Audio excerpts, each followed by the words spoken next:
If you are adding CO2 to a planted aquarium, you basically have two roads. DIY yeast CO2 is inexpensive and accessible. Pressurized CO2 costs more but gives.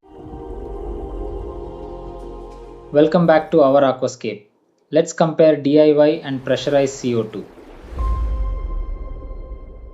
And here's where the real difference starts to show. DIY CO2 naturally changes as the yeast mixture ages. Pressurized CO2 allows you to maintain a much more consistent injection rate. Your drop checker gives you a visual guide.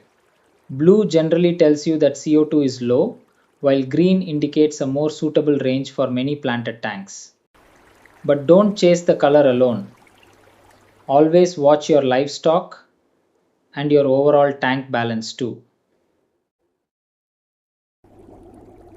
This is where everything starts getting exciting.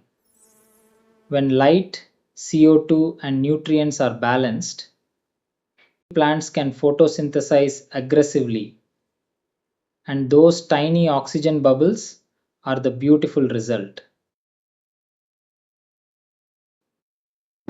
DIY wins the upfront cost battle. You can get started with a much smaller initial investment. But long-term value isn't just about the purchase price. You also need to consider recurring costs, maintenance time, and how much control you want. When CO2 becomes inconsistent, maintaining a planted tank can become more difficult. But remember, CO2 isn't an algae cure. Light, nutrients, flow, maintenance, and CO2 all have to work together. DIY needs more frequent hands-on attention. When the mixture weakens, it's time to rebuild the system.